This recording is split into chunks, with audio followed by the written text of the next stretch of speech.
ನಿಮ್ಮ ಕಂದನ ಮೊದಲ ನಗು, ಮೊದಲ ತೊದಲ ನುಡಿ, ಮೊದಲ ಹೆಜ್ಜೆ, ಅಮ್ಮನ ಮೊದಲ ಕೈತುತ್ತು.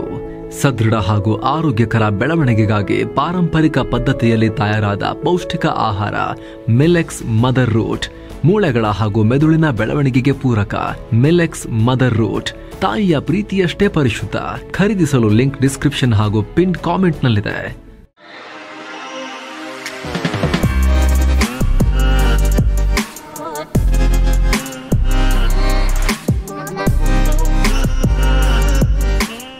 ಹಾಯ್ ಫ್ರೆಂಡ್ಸ್, ದಿನದ ಎಲ್ಲ ಪ್ರಮುಖ ಸುದ್ದಿಯನ್ನು ನಿಮಗೆ ತಲುಪಿಸೋ mastmaga.comನ ಫುಲ್ ನ್ಯೂಸ್ಗೆ ಸ್ವಾಗತ. ನಾನು ಅಮರ್ ಪ್ರಸಾದ್. ಆರ್ಥಿಕ ಭಯೋತ್ಪಾದಕ ಟ್ರಂಪ್ ಭಾರತವನ್ನು ಟಾರ್ಗೆಟ್ ಮಾಡಿ ಟ್ಯಾರಿಫ್ ಹೇರ್ತಾ ಇರೋ ಹೊತ್ತಲ್ಲಿ PM ನರೇಂದ್ರ ಮೋದಿ ಜಪಾನ್ ಪ್ರವಾಸ ಕೈಗೊಂಡಿದ್ದಾರೆ. ಆಗಸ್ಟ್ 28 ಅಲ್ಲಿಂದ 2 ದಿನ PM ನರೇಂದ್ರ ಮೋದಿ ಜಪಾನ್ ಪ್ರವಾಸ. ಆಗಸ್ಟ್ 29ನೇ ತಾರೀಕು ಟೋಕಿಯೋನಲ್ಲಿ ಲ್ಯಾಂಡ್ ಆಗಿ 15ನೇ ಭಾರತ ಜಪಾನ್ ವಾರ್ಷಿಕ ಶೃಂಗಸಭೆಯಲ್ಲಿ ಪಾಲ್ಗೊಳ್ತಾ ಇದ್ದಾರೆ. ಈ ವೇಳೆ ಪ್ರಧಾನಿಯೊಂದಿಗೆ ಜಪಾನ್ ಪ್ರಧಾನಿ ಶಿಗೆರು ಇಶಿಬಾ ಇರ್ತಾರೆ. ಕಳೆದ ಬಾರಿ 2018ರಲ್ಲಿ PM ಈ ಶೃಂಗಸಭೆಯಲ್ಲಿ ಪಾಲ್ಗೊಂಡಿದ್ರು. ಏನೋ ಜಪಾನ್ ಭೇಟಿ ವೇಳೆ PM ನರೇಂದ್ರ ಮೋದಿ ಕ್ವಾಡ್ ಕೂಟದ ಮೇಲೆ ಹೆಚ್ಚು ಫೋಕಸ್ ಮಾಡ್ತಾರೆ. ಭಾರತದ ವಿದೇಶಾಂಗ ಕಾರ್ಯದರ್ಶಿ ವಿಕ್ರಮ್ ಮಿಶ್ರಿ ಕೂಡ ಇದನ್ನ ಹೇಳಿದ್ದಾರೆ. ಇಂಡೋ ಪ್ಯಾಸಿಫಿಕ್ ಭಾಗದಲ್ಲಿ ಶಾಂತಿ, ಸ್ಥಿರತೆ, ಅಭಿವೃದ್ಧಿಯನ್ನ ಪ್ರಮೋಟ್ ಮಾಡಿ ಒಟ್ಟಾಗಿ ಕೆಲಸ ಮಾಡೋಕೆ ಈ ಕ್ವಾಡ್ ತುಂಬಾನೇ ಮುಖ್ಯ. ಈ ನಿಟ್ಟಿನಲ್ಲಿ ಆರೋಗ್ಯ, ಅತ್ಯಾಧುನಿಕ ಟೆಕ್ನಾಲಜಿ, ಟ್ರೇಡ್ ನೆಟ್ವರ್ಕ್, ಇನ್ಫ್ರಾಸ್ಟ್ರಕ್ಚರ್ ಕ್ಷೇತ್ರಗಳಲ್ಲಿ ಸಹಯೋಗಕ್ಕೆ ಚರ್ಚೆ ನಡೆಯುತ್ತೆ. ಇದನ್ನು ಹೊರತುಪಡಿಸಿ ಭಾರತ ಮತ್ತು ಜಪಾನ್ ನಡುವಿನ ರಕ್ಷಣಾ ಸಹಯೋಗ ಮತ್ತಷ್ಟು ಬಲಿಷ್ಠಗೊಳಿಸೋಕೆ ಮಾತುಕತೆ ನಡೆಸಲಾಗುತ್ತೆ ಅಂತ ವಿಕ್ರಮ್ ಮಿಶ್ರಿ ಹೇಳಿದ್ದಾರೆ. ಏನು ಭಾರತದ ಬುಲೆಟ್ ಟ್ರೈನ್ ಪ್ರಾಜೆಕ್ಟ್ ಅಲ್ಲಿ ಆಲ್ರೆಡಿ ಜಪಾನ್ ಹೆಲ್ಪ್ ಮಾಡ್ತಿದೆಯಲ್ಲ, ಇನ್ನಷ್ಟು ಜಪಾನ್ನ ಪಾಲ್ಗೊಳ್ಳುವಿಕೆ ಜಾಸ್ತಿ ಮಾಡ್ಕೊಳ್ಳೋದ್ರ ಬಗ್ಗೆ ಚರ್ಚೆ ಮಾಡ್ತಾರೆ. ಭಾರತಕ್ಕೆ E10 ಬುಲೆಟ್ ಟ್ರೈನ್ ಖರೀದಿ ಮಾಡೋದರ ಕುರಿತು ಕೂಡ ಚರ್ಚೆಯಾಗಬಹುದು. ಇದು ನಿಮಗೆ ಆಲ್ರೆಡಿ ಗೊತ್ತಾಗಿರಬಹುದು. ಜಪಾನ್ ಭೇಟಿ ಬಳಿಕ ಚೀನಾದ ಶತ್ರು ಒಂದು ರೀತಿ ಜಪಾನ್, ಅಮೆರಿಕದ ಮಿತ್ರ ಅಲ್ವಾ ಜಪಾನ್, ಹಾಗೂ ಚೀನಾಗೆ ಅತಿ ಹತ್ತಿರದಲ್ಲಿರೋ ಶತ್ರುಗಳ ಪೈಕಿ ಜಪಾನ್ ಕೂಡ ದೊಡ್ಡ ಚಾಲೆಂಜರ್. ಸೊ ಜಪಾನಿಗೆ ಹೋಗಿ ಮೋದಿ ನೆಕ್ಸ್ಟ್ ಹೋಗೋದೆಲ್ಲಿಗೆ? ಚೀನಾಗೆ. ಆಗಸ್ಟ್ 30ನೇ ತಾರೀಕು ಚೀನಾ ಅಧ್ಯಕ್ಷ ಶಿ ಜಿನ್ಪಿಂಗ್ ಜೊತೆಗೆ ದ್ವಿಪಕ್ಷೀಯ ಮಾತುಕತೆ ಇದೆ. ನಂತರ ಅಲ್ಲಿ ನಡೆಯಲಿರೋ ಶಾಂಘೈ ಕೋಆಪರೇಷನ್ ಆರ್ಗನೈಸೇಷನ್ ಶೃಂಗಸಭೆಯಲ್ಲಿ ಭಾಗಿಯಾಗಿ ಸೆಪ್ಟೆಂಬರ್ 1ನೇ ತಾರೀಕು ರಷ್ಯಾ ಅಧ್ಯಕ್ಷ ವ್ಲಾದಿಮಿರ್ ಪುಟಿನ್ ರನ್ನ ಮೀಟ್ ಆಗ್ತಾರೆ. ಈ ಮೂಲಕ ಕಳೆದ 7 ವರ್ಷಗಳಲ್ಲಿ ಇದೇ ಮೊದಲ ಬಾರಿಗೆ ಮೋದಿ ಚೀನಾಗೆ ಭೇಟಿ ಕೊಟ್ಟಂತಾಗ್ತಿದೆ. ಹಿಂದೆ 2018ರಲ್ಲಿ PM ಮೋದಿ ಚೀನಾದಿ ಶಿ ಜಿನ್ಪಿಂಗ್ ರನ್ನ ಭೇಟಿಯಾಗಿದ್ರು.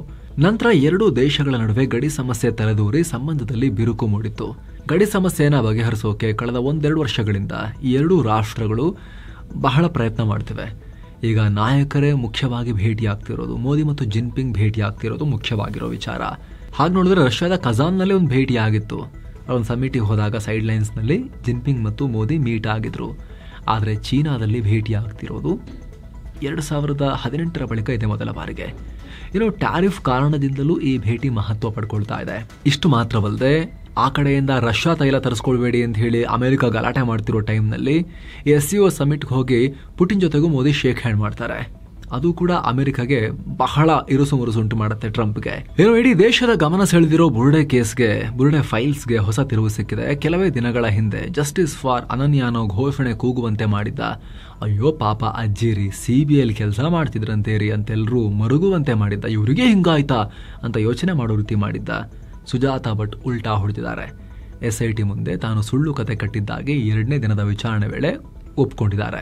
ಇಡೀ ಕಂಪ್ಲೀಟ್ ಅವರ ಚರಿತ್ರೆಯನ್ನ, ಅವರ ಈ ಹಿಂದಿನ ಎಲ್ಲ ಚಟುವಟಿಕೆಗಳನ್ನ ಮತ್ತು ಸಾಕ್ಷ್ಯಾಧಾರಗಳನ್ನ SIT ಅವರು ಮುಂದಿಟ್ಟಾಗ ಸೆಕೆಂಡ್ ಡೇ ಹೌದು ಎಲ್ಲ ಜಮೀನಿಗಾಗಿ ಮಾಡಿಬಿಟ್ಟೆ, ಆಸ್ತಿ ಕಳ್ಕೊಂಡ ಕೋಪದಲ್ಲಿ ಬುರ್ಡೆ ಟೀಮ್ ಜೊತೆ ಸೇರಿ ತಪ್ಪು ಮಾಡಿಬಿಟ್ಟೆ ಅಂತ ಹೇಳಿದ್ದಾರೆ. ಹೀಗಾಗಿ ಅನನ್ಯಾ ಭಟ್ ಅಂತ ಹೇಳಿ ಸುಳ್ಳು ದೂರು ಕೊಟ್ಟ ಆರೋಪದ ಮೇಲೆ ಸುಜಾತಾ ಭಟ್ರನ್ನ ಅರೆಸ್ಟ್ ಮಾಡೋ ಸಾಧ್ಯತೆ ಇದೆ. ದೂರು ವಾಪಸ್ ಪಡೆಯುವುದಾಗಿ ಸುಜಾತಾ ಭಟ್ ಹೇಳಿದ್ರು ಕೂಡ ಪೊಲೀಸರ ದಿಕ್ಕು ತಪ್ಪಿಸಿದ ಹಿನ್ನೆಲೆ ಹಾಗೂ ತಪ್ಪೊಪ್ಪಿಗೆ ಆಧಾರದಲ್ಲಿ ಅವ್ರ ಮೇಲೆ ಕ್ರಮ ಆಗೋ ಚಾನ್ಸಸ್ ಇರುತ್ತೆ. ಜೊತೆಗೆ ಚಿನ್ನಯ್ಯ ಹಾಗೂ ಸುಜಾತಾ ಭಟ್ ಮುಖಾಮುಖಿ ವಿಚಾರಣೆನೂ ಆಗಬಹುದು ಅಂತ ಹೇಳಲಾಗ್ತಿದೆ. ಇದಕ್ಕೆ ಗಿರೀಶ್ ಮಟ್ಟಣ್ಣನವರು ಮತ್ತು ಮಹೇಶ್ ಶೆಟ್ಟಿ ತಿಮರೋಡಿ ಈಗ ಪ್ರತಿಕ್ರಿಯೆ ಕೊಟ್ಟಿದ್ದಾರೆ. ನಮಗೂ ಈ ಅಜ್ಜಿಗೂ ಸಂಬಂಧನೇ ಇಲ್ಲ ಅಂತ ಹೇಳಿದ್ದಾರೆ. ಸಮಸ್ಯೆ ಆಗಿದೆ ಅಂದಾಗ ಸಹಾಯ ಮಾಡೋಕೆ ನೋಡಿದ್ವಿ ಅಷ್ಟೇ. ಅನಧಿಕೃತ ಶವ ಹೂತಿರೋ ಆರೋಪವೇ ಬೇರೆ, ಸುಜಾತಾ ಭಟ್ ಕೇಸೇ ಬೇರೆ, ಸೌಜನ್ಯ ಪ್ರಕರಣವೇ ಬೇರೆ ಅಂತ ಹೇಳಿದ್ದಾರೆ. ಇತ್ತ ಗಿರೀಶ್ ಮಟ್ಟಣ್ಣನವರಿಗೆ ಮತ್ತೊಂದು ಸಂಕಷ್ಟ ಎದುರಾಗಿದೆ. ಗಿರೀಶ್ ಮಠಣ್ಣನವರು ಒಬ್ಬ ವ್ಯಕ್ತಿಯನ್ನ ಮಾನವ ಹಕ್ಕು ಅಧಿಕಾರಿ ಅಂತ ಪರಿಚಯ ಮಾಡಿಸಿದ್ರು. ಈಗ ಈ ವಿಚಾರವಾಗಿ ಸ್ವಯಂ ಪ್ರೇರಿತವಾಗಿ ಕ್ರಿಮಿನಲ್ ಕೇಸ್ ದಾಖಲಿಸಿಕೊಂಡಿರೋ ರಾಜ್ಯ ಮಾನವ ಹಕ್ಕುಗಳ ಆಯೋಗ ತನಿಖೆ ಕೈಗೊಂಡು ಸೆಪ್ಟೆಂಬರ್ 21ರ ಒಳಗೆ ವರದಿ ಸಲ್ಲಿಸುವಂತೆ ದಕ್ಷಿಣ ಕನ್ನಡ ಎಸ್ಪಿಗೆ ಸೂಚಿಸಿದೆ. ಇತ್ತ ನೇತ್ರಾವತಿ ತೀರದಲ್ಲಿ ಹಲವಾರು ಶವಗಳನ್ನು ಹೂತು ಹಾಕಲಾಗಿದೆ ಅನ್ನೋ ಆರೋಪದ ತನಿಖೆ ನಡೆಸ್ತಾ ಇರೋ ಎಸ್ಐಟಿ ಕಚೇರಿಗೆ ಸೌಜನ್ಯ ತಾಯಿ ಕುಸುಮಾವತಿ ಬಂದು ಹೋಗಿದ್ದಾರೆ. ಮತ್ತೆ ತನಿಖೆ ಆಗಬೇಕು ಅಂತ ಆಗ್ರಹ ಮಾಡಿದ್ದಾರೆ. ಅವರು ಆ ದೂರನ್ನ ತಗೊಂಡಿದ್ದಾರೆ. ಏನ್ ಮಾಡ್ಬೋದು ನೋಡ್ತೀವಿ ಅಂತ ಹೇಳಿದ್ದಾರೆ, ಅಗತ್ಯ ಕ್ರಮ ತಗೊಳ್ತೀವಿ ಅಂತ. ಆದ್ರೆ SIT ಕೇಸನ್ನ ಮತ್ತೆ ರೀಓಪನ್ ಮಾಡಕ್ಕೆ ಬರೋದಿಲ್ಲ. ಯಾಕಂದ್ರೆ ಇದು ರಾಜ್ಯ ಪೊಲೀಸರು ಇನ್ವೆಸ್ಟಿಗೇಷನ್ ಮಾಡಿ, CID ಮಾಡಿ, ಆಮೇಲೆ CBI ಕೂಡ ಇನ್ವೆಸ್ಟಿಗೇಟ್ ಮಾಡಿ ಎಲ್ಲರೂ ಸಂತೋಷ್ ರಾವೇ ತಪ್ಪಿತಸ್ಥ, ಆತನೇ ಅಪರಾಧಿ ಅಂತ ಚಾರ್ಜ್ ಶೀಟ್ ಮಾಡಿದ್ದಾರೆ. ಆದರೆ ಕೋರ್ಟ್ನಲ್ಲಿ ಅದು ಸಾಕ್ಷ್ಯಾಧಾರಗಳಿಲ್ಲ ಸರಿಯಾಗಿ ಅಂತ ಹೇಳಿ ಆತನನ್ನ ಬಿಡುಗಡೆಗೊಳಿಸಲಾಗಿದೆ. ಡೆಡ್ ಎಂಡಿಗೆ ಹೋಗಿದೆ ಈ ರೀತಿ ಕೇಸ್. ಸೊ ಅದಾದ್ಮೇಲೆ ಹೈಕೋರ್ಟ್ನಲ್ಲೂ ಕೂಡ ಮತ್ತೆ ಓಪನ್ ಮಾಡಬೇಕು ಅಂತ ಕೇಳಿದಾಗ ಮಾಡಕ್ ಬರಲ್ಲ ಅಂತ ಹೈಕೋರ್ಟ್ ಹೇಳಿದೆ. ಸೊ SIT ಹೈಕೋರ್ಟ್ಗಿಂತ ಮೇಲೆ ಅಲ್ಲ. ಏನೇ ಮತ್ತೆ ಓಪನ್ ಆಗಬೇಕು ಅಂದ್ರೂ ಕೂಡ ಹೈಕೋರ್ಟೇ ಅದಕ್ಕೆ ಮತ್ತೆ ಅವಕಾಶ ಮಾಡಿಕೊಡ್ಬೇಕು, ಇಲ್ಲಾಂದ್ರೆ ಸುಪ್ರೀಂ ಕೋರ್ಟ್ ಅವಕಾಶ ಮಾಡಿಕೊಡ್ಬೇಕು. SIT ಡೈರೆಕ್ಟ್ಲಿ ಮತ್ತೆ ಅದನ್ನ ನಾವು ನಡೆಸ್ತೀವಿ ಕೇಸ್ ಅಂತ ಹೇಳಕ್ಕೆ ಬರೋದಿಲ್ಲ. ಕಾನೂನು ತಜ್ಞರು ಆ ರೀತಿ ಹೇಳ್ತಿದ್ದಾರೆ. ಆದರೆ ಒಂದು ವೇಳೆ ಆ ರೀತಿ ಸಾಕ್ಷ್ಯಾಧಾರಗಳಿದ್ದು ಏನಾದರೂ ಇದೊಂದು ಕ್ಲಾರಿಟಿ ಸಿಗುತ್ತೆ, ಡೆಡ್ ಎಂಡಿಂದ ವಾಪಸ್ ಬಂದು ಶಿಕ್ಷೆ ಆಗುತ್ತೆ ಅಪರಾಧಿಗೆ ಅನ್ನೋ ಲೆಕ್ಕಾಚಾರ ಇದ್ದರೆ, ಆ ರೀತಿ ಆಧಾರಗಳಿದ್ರೆ ಡೆಫಿನೆಟ್ ಆಗಿ ರಿವ್ಯೂ ಪಿಟಿಷನ್ ಹಾಕಬೇಕು ಹೈಕೋರ್ಟ್ ಹತ್ರ ಅಥವಾ ಸುಪ್ರೀಂ ಕೋರ್ಟ್ ಹತ್ರ. ಮತ್ತೆ ಇದನ್ನು ಓಪನ್ ಮಾಡಿ ಅಂತ ಹೇಳಿ ರಿವ್ಯೂ ಪಿಟಿಷನ್ ಹಾಕಬೇಕು. ಆ ರೀತಿ ಆಧಾರ ಇದ್ರೆ ಡೆಫಿನೆಟ್ ಆಗಿ ಆ ಕೆಲಸ ಆಗಬೇಕು. ಇತ್ತ ಮಂಗಳೂರು ಕುಕ್ಕರ್ ಸ್ಫೋಟ ಪ್ರಕರಣದಲ್ಲಿ ಮತ್ತಷ್ಟು ಬೆಳವಣಿಗೆಯಾಗಿದೆ. ಈ ಭಯೋತ್ಪಾದಕರಿಗೆ ಫಂಡಿಂಗ್ ಮಾಡಿದ್ದು ಯಾರು ಅನ್ನೋ ಬಗ್ಗೆ ಜಾರಿ ನಿರ್ದೇಶನಾಲಯ ತನಿಖೆ ತೀವ್ರಗೊಳಿಸಿದೆ. ಪ್ರಕರಣದ ಪ್ರಮುಖ ಆರೋಪಿ ಶಾರಿಕ್ನನ್ನ ಪರಪನ ಅಗ್ರಹಾರ ಜೈಲಿನಲ್ಲಿ ತೀವ್ರ ವಿಚಾರಣೆಗೆ ಒಳಪಡಿಸಲಾಗಿದೆ. ಅಮೆರಿಕದ ಟ್ಯಾರಿಫ್ನಿಂದ ಭಾರತಕ್ಕೆ ಹೊಡೆತ ಬೀಳ್ತಿರೋ ನಡುವೆ ಬ್ರಿಟನ್ ಮೂಲದ ಅರ್ನ್ಸ್ಟ್ ಅಂಡ್ ಯಂಗ್ ಸಂಸ್ಥೆ ಭಾರತದ ಆರ್ಥಿಕತೆ ಬಗ್ಗೆ ದೊಡ್ಡ ಪ್ರಿಡಿಕ್ಷನ್ ಮಾಡಿದೆ. 2038ರ ಒಳಗೆ ಭಾರತ ಜಗತ್ತಿನ 2ನೇ ಅತಿದೊಡ್ಡ ಆರ್ಥಿಕತೆಯಾಗಬಹುದು ಅಂತ ದೊಡ್ಡ ಭವಿಷ್ಯವಾಣಿ ನುಡಿದಿದೆ. ಯಾರೋ ಈ ಥರ ಸಣ್ಣ ಪುಟ್ಟ ಪುಡಿ ಸಂಸ್ಥೆಗಳು ಕೊಟ್ಟರೆ ಬೇರೆ, ಬಟ್ ಇದು ಅರ್ನ್ಸ್ಟ್ ಅಂಡ್ ಯಂಗ್ ಸಾಕಷ್ಟು ರೆಪ್ಯೂಟೆಡ್ ಸಂಸ್ಥೆ. ಇವ್ರು ಹೇಳಿರೋದು ಜಗತ್ತು ತಿರುಗಿ ನೋಡೋ ರೀತಿ ಮಾಡಿದೆ. ಏನು ಅದರ ಅರ್ಥ ಏನು? 2ನೇ ಆರ್ಥಿಕತೆ ಆಗೋದಂದ್ರೆ ಅರ್ಥ ಏನು ಜಗತ್ತಿನದ್ದು? ಅಮೆರಿಕ ಮತ್ತು ಚೈನಾ ನಂಬರ್ 1 ನಂಬರ್ 2 ಯಾರು ಕೆಳಗೆ ಹೋಗ್ತಾರೆ? ಇದು ಬಹಳ ಕುತೂಹಲ. ಈಗ 2038ರ ವೇಳೆಗೆ ಭಾರತದ GDP PPP $34.2 ಟ್ರಿಲಿಯನ್ ರೀಚ್ ಆಗುತ್ತೆ ಅಂತ ಹೇಳಿದೆ. ಭಾರತದಲ್ಲಿ ಯುವ ಜನಾಂಗ ಹೆಚ್ಚಿರೋ ಕಾರಣದಿಂದ ಈ ಆರ್ಥಿಕ ಬೆಳವಣಿಗೆ ಆಗ್ತಾ ಇಲ್ಲ. ಬದಲಿಗೆ ಭಾರತ ತನ್ನ ನೀತಿಗಳಲ್ಲಿ ತಂದಿರೋ ಸುಧಾರಣೆ, ಆರ್ಥಿಕತೆ ಸ್ಥಿರವಾಗಿರೋದ್ರಿಂದ ಈ ಬೆಳವಣಿಗೆ ಆಗುತ್ತೆ ಅಂತ ಹೇಳಿದೆ. ಈ ಸಂಸ್ಥೆಯ ಲೆಕ್ಕಾಚಾರದ ಪ್ರಕಾರ ಮೊದಲ ಸ್ಥಾನದಲ್ಲಿರೋ ಅಮೆರಿಕ 3ನೇ ಸ್ಥಾನಕ್ಕೆ ಹೋಗುತ್ತೆ ಅಂತ. ಇನ್ನು ಕರ್ನಾಟಕ ಹಾಗೂ ಕೇರಳ ಗಡಿ ಭಾಗದಲ್ಲಿ ಭೀಕರ ಅಪಘಾತ ಉಂಟಾಗಿ 6 ಮಂದಿ ಮೃತಪಟ್ಟಿದ್ದಾರೆ. ಉಳ್ಳಾಲದ ತಲಪಾಡಿ ಟೋಲ್ ಗೇಟ್ ಬಳಿ ಬಸ್ ಆಟೋಗೆ ಗುದ್ದಿ ಅನಾಹುತ ಆಗಿದೆ. ಬಸ್ ಚಾಲಕನ ನಿರ್ಲಕ್ಷ್ಯವೇ ಇದಕ್ಕೆ ಕಾರಣ ಅಂತ ಹೇಳಲಾಗಿದೆ. ಈ ಸಂಬಂಧ ಮಂಜೇಶ್ವರ ಠಾಣೆಯಲ್ಲಿ ಪ್ರಕರಣ ದಾಖಲಾಗಿದೆ. ಇನ್ನು RCB ವಿಜಯೋತ್ಸವ ವೇಳೆ ಬೆಂಗಳೂರಿನ ಚಿನ್ನಸ್ವಾಮಿ ಕ್ರೀಡಾಂಗಣದಲ್ಲಿ ಭೀಕರ ಕಾಲ್ತುಳಿತ ಉಂಟಾಗಿ 3 ತಿಂಗಳು ಕಳೀತಾ ಇದೆ. ಈಗ ರಾಯಲ್ ಚಾಲೆಂಜರ್ಸ್ ಬೆಂಗಳೂರು ತನ್ನ ಅಭಿಮಾನಿಗಳಿಗೆ ಭಾವನಾತ್ಮಕ ಪೋಸ್ಟ್ ಹಾಕಿದೆ. ನಾವು ಪೋಸ್ಟ್ ಹಾಕಿ 3 ತಿಂಗಳಾಗಿದೆ, ನಾವು ನೋವಿನಿಂದ ಮೌನವಾಗಿದ್ದೀವಿ ಅಂತ ಪೋಸ್ಟ್ ಮಾಡಿದೆ. ಹಾಗೆ RCB ಕೇರ್ಸ್ ಅನ್ನೋ ಹೊಸ ಇನಿಷಿಯೇಟಿವ್ ಲಾಂಚ್ ಮಾಡೋದಾಗಿ ಕೂಡ ಘೋಷಣೆ ಮಾಡಿದೆ. ನಮ್ಮ ಅಭಿಮಾನಿಗಳಿಗೆ ಗೌರವ ನೀಡಿ ಅವರನ್ನ ಗುಣಪಡಿಸೋಕೆ, ಹೀಲ್ ಮಾಡೋಕೆ ಹಾಗೂ ಅವರೊಟ್ಟಿಗೆ ನಿಲ್ಲೋಕೆ ಈ ಇನಿಷಿಯೇಟಿವ್ ಶುರು ಮಾಡಿರೋದಾಗಿ ಹೇಳ್ಕೊಂಡಿದ್ದಾರೆ. ಅದರಲ್ಲಿ ಏನೆಲ್ಲ ಇರುತ್ತೆ ಏನಾದರೂ ಹೆಲ್ಪ್ ಮಾಡ್ತಾರಾ, ಮೃತಪಟ್ಟವರ ಫ್ಯಾಮಿಲಿಗೆ ಏನಾದ್ರು ಕೂಡ ಆರ್ಥಿಕವಾಗಿ ಸಹಾಯ ಮಾಡ್ತಾರಾ, ಇನ್ನೂ ಕೂಡ ಸ್ಪಷ್ಟ ಇಲ್ಲ. ಆನ್ಲೈನ್ ಬೆಟ್ಟಿಂಗ್ ಮತ್ತು ಜೂಜಿಗೆ ಕಡಿವಾಣ ಹಾಕೋ ನಿಟ್ಟಿನಲ್ಲಿ ಆನ್ಲೈನ್ ಗೇಮಿಂಗ್ ಬಿಲ್ 2025 ಇತ್ತೀಚೆಗಷ್ಟೇ ಸಂಸತ್ನಲ್ಲಿ ಪಾಸ್ ಆಗಿತ್ತು. ನಂತರ ರಾಷ್ಟ್ರಪತಿಗಳ ಅಂಕಿತವು ಬಿದ್ದು ಕಾನೂನಾಗಿ ಮಾರ್ಪಾಡಾಗಿತ್ತು. ಈ ಹೊಸ ಕಾನೂನು ಪ್ರಶ್ನಿಸಿ ಕರ್ನಾಟಕ ಹೈಕೋರ್ಟ್ನಲ್ಲಿ ಅರ್ಜಿ ಸಲ್ಲಿಕೆಯಾಗಿದೆ. ಆನ್ಲೈನ್ ಗೇಮಿಂಗ್ ಕಂಪನಿ A23 ಈ ಅರ್ಜಿ ಹಾಕಿದೆ. ಆಗಸ್ಟ್ 30ನೇ ತಾರೀಕು ಕೋರ್ಟ್ ಇದರ ವಿಚಾರಣೆ ನಡೆಸುತ್ತೆ. ಏನೋ ಚಿತ್ರದುರ್ಗ ಕಾಂಗ್ರೆಸ್ ಶಾಸಕ ವೀರೇಂದ್ರ ಪಪ್ಪಿ ಅವರನ್ನ ಈಗ 6 ದಿನಗಳ ED ಕಸ್ಟಡಿಗೆ ಕೊಡಲಾಗಿದೆ. ಆನ್ಲೈನ್ ಮನಿ ಗೇಮ್ಸ್ ಹೆಸರಲ್ಲಿ ಅಕ್ರಮ ಹಣ ವರ್ಗಾವಣೆ ಮಾಡಿದ ಮತ್ತು ಅಕ್ರಮವಾಗಿ ಆನ್ಲೈನ್ ಬೆಟ್ಟಿಂಗ್ ಎಲ್ಲ ನಡೆಸ್ತಾ ಇದ್ದ ಆರೋಪದಲ್ಲಿ ಚಿತ್ರದುರ್ಗ ಕಾಂಗ್ರೆಸ್ ಶಾಸಕ ವೀರೇಂದ್ರ ಪಪ್ಪಿ ಅವರನ್ನ ED ಬಂಧಿಸಿತ್ತು.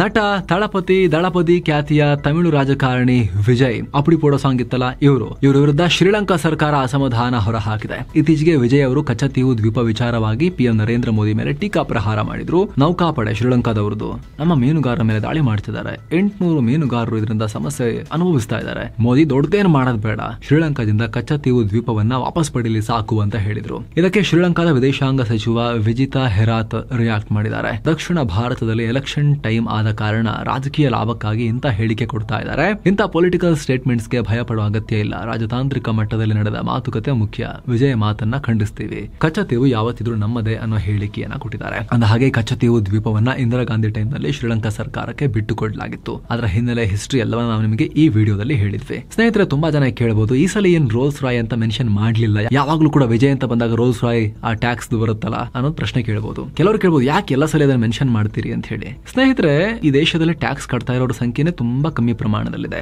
ಅಂತದ್ರಲ್ಲಿ ಕೋಟಿ ಲೆಕ್ಕದಲ್ಲಿ, ನೂರಾರು ಕೋಟಿ ಲೆಕ್ಕದಲ್ಲಿ ಅರ್ನ್ ಮಾಡ್ತಿರೋರೆ ಈ ರೀತಿ ಲಕ್ಸುರಿ ಕೋಟ್ಯಂತರ ಬೆಲೆ ಬಾಳೋ ವಿದೇಶಿ ಕಾರನ್ನ ತರಿಸೋ ಟೈಮ್ ನಲ್ಲೂ ಕೂಡ ನನಗೆ ತೆರಿಗೆ ವಿನಾಯಿತಿ ಬೇಕು ಅಂತ ಕೇಳ್ತಾರೆ ಅಂತ ಹೇಳಿದ್ರೆ ಅದನ್ನ ನೇಮ್ ಅಂಡ್ ಶೇಮ್ ಮಾಡಬಾರ್ದ, ಪದೇ ಹೇಳಬಾರ್ದ, ಅದನ್ನ ಹೈಲೈಟ್ ಮಾಡಬಾರ್ದ. ಇನ್ ಯಾರು ಕಟ್ಟದ್ ಹೇಳಿ ಟ್ಯಾಕ್ಸ್? ಹಾಗಾದ್ರೆ ವಿಜಯ್ ತರದವರು, ಚೆನ್ನಾಗಿ ಅರ್ನಿಂಗ್ ಇರೋರು ಟ್ಯಾಕ್ಸ್ ಕಟ್ಟಕ್ಕೆ ಹಿಂದೆ ಮುಂದೆ ನೋಡಿದ್ರೆ ವಿನಾಯಿತಿ ಕೊಡಿ ಅಂತೆಲ್ಲ ಕೇಳ್ಕೊಂಡು ಆಮೇಲೆ ಕೋರ್ಟ್ ಹತ್ರ ಎಲ್ಲ ಬಯಸ್ಕೊಂಡು ಆಮೇಲೆ ಅವರು ಸರಿದಾರಿಗೆ ಬರ್ತಾರೆ ಅಂತ ಹೇಳಿದ್ರೆ ಇನ್ ಯಾರು ಸ್ವಾಮಿ ದೇಶದಲ್ಲಿ ಟ್ಯಾಕ್ಸ್ ಕಟ್ಟದ್? ಹಾಗಾದ್ರೆ ಏನೋ ಛತ್ತೀಸ್ಗಢದ ಬಿಜಾಪುರ ಜಿಲ್ಲೆಯಲ್ಲಿ ಬರೋಬ್ಬರಿ 30 ನಕ್ಸಲರು ಶರಣಾಗಿದ್ದಾರೆ. ಈ ಶರಣಾದವರಿಗೆ ಹೊಸ ಜೀವನ ಕಟ್ಟಿಕೊಡ್ತೀವಿ ಅಂತ ಛತ್ತೀಸ್ಗಢ ಡಿಸಿಎಂ ವಿಜಯ್ ಶರ್ಮಾ ಹೇಳಿದ್ದಾರೆ. ಹಾಗೆ ಉಳಿದ ನಕ್ಸಲರು ಕೂಡ ಹೀಗೆ ನಕ್ಸಲಿಸಂ ಬಿಟ್ಟು ಶರಣಾಗಿ ತಮ್ಮ ಜೀವನವನ್ನ ಚೆನ್ನಾಗಿ ಮಾಡ್ಕೊಳ್ಳಿ ಅನ್ನೋ ಕರೆ ಕೊಟ್ಟಿದ್ದಾರೆ. ಏನೋ ಈಶಾನ್ಯ ರಾಜ್ಯ ಮಣಿಪುರದಲ್ಲಿ ಭಾರಿ ಷಡ್ಯಂತ್ರ ಒಂದು ಬಯಲಾಗಿದೆ. ಭದ್ರತಾ ಪಡೆಗಳು ದೊಡ್ಡ ಪ್ರಮಾಣದ ಶಸ್ತ್ರಾಸ್ತ್ರ ವಶಕ್ಕೆ ಪಡೆದಿದ್ದಾರೆ.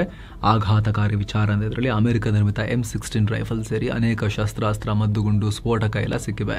ಮಣಿಪುರದಾದ್ಯಂತ ಶೋಧ ಕಾರ್ಯಾಚರಣೆ ನಡೆಸಿದಾಗ ಇವೆಲ್ಲ ಪತ್ತೆಯಾಗಿದೆ. ಬಾಂಗ್ಲಾದಲ್ಲಿ ಪಾಕಿಸ್ತಾನ ತನ್ನ ಜಾಲ ಹರಡುತ್ತಿರೋ ಹೊತ್ತಲ್ಲಿ ಈ ವಸ್ತುಗಳು ಸಿಕ್ಕಿರೋದು ಆತಂಕಕ್ಕೆ ಕಾರಣ ಆಗಿದೆ. ಏನೋ ಬಾಂಗ್ಲಾ ಗಡಿಯಲ್ಲೂ ಕೂಡ ನುಸುಳುಕೋರನೊಬ್ಬನನ್ನ BSF ಪಡೆ ಕೆಡವಿದೆ. 27 ಲಕ್ಷ ಮೌಲ್ಯದ ಅಕ್ರಮ ಬೆಳ್ಳಿ ಹೊತ್ಕೊಂಡು ಬರ್ತಾ ಇದ್ದ ಹಿಡಿದು ಹಾಕಲಾಗಿದೆ. ಯಾಕೆ ಸಾಗಿಸ್ತಾ ಇದ್ದ ಬೆಳ್ಳಿಯನ್ನ ಎಲ್ಲಿಗೆ ತನಿಖೆ ಮಾಡುತ್ತಿದ್ದಾರೆ. ಭಾರತದ ಸ್ಪೇಸ್ ಕ್ಷೇತ್ರದಲ್ಲಿ ಮತ್ತೊಂದು ಮಹತ್ವದ ಮೈಲುಗಲ್ಲಾಗಿದೆ. ಭಾರತದ 2 ಸ್ಟಾರ್ಟ್ಅಪ್ಗಳು ಯಶಸ್ವಿಯಾಗಿ ಸ್ಯಾಟಲೈಟ್ ಲಾಂಚ್ ಮಾಡಿವೆ. ಮಸ್ಕ್ರ ಸ್ಪೇಸ್ ಎಕ್ಸ್ ನ ಫಾಲ್ಕನ್ ರಾಕೆಟ್ ಮೂಲಕ 2 ಸ್ಯಾಟಲೈಟ್ಸ್ ಅನ್ನ ಕಕ್ಷೆಗೆ ಸೇರಿಸಲಾಗಿದೆ. ಬೆಂಗಳೂರಿನ ಪಿಕ್ಸೆಲ್ ಕಂಪನಿ ಹಾಗೆ ಹೈದರಾಬಾದ್ ಮೂಲದ ಧ್ರುವ ಸ್ಪೇಸ್ ಈ ಸಾಧನೆ ಮಾಡಿದ್ದಾರೆ. National advanced optical system mission ಭಾಗವಾಗಿ ಈ ಉಡಾವಣೆಯಾಗಿದೆ. ಬೆಳೆಗಳ ಬಗ್ಗೆ ಅಧ್ಯಯನ, ಮಿನರಲ್ ಎಕ್ಸ್ಪ್ಲೋರೇಷನ್, ಕ್ಲೈಮೇಟ್ ಚೇಂಜ್ ಇನ್ನಿತರ ಉದ್ದೇಶಗಳಿಗೆ ನಿಖರ ಡೇಟಾ ಕೊಡೋಕೆ ಇದರಿಂದ ಸಾಧ್ಯವಾಗುತ್ತೆ.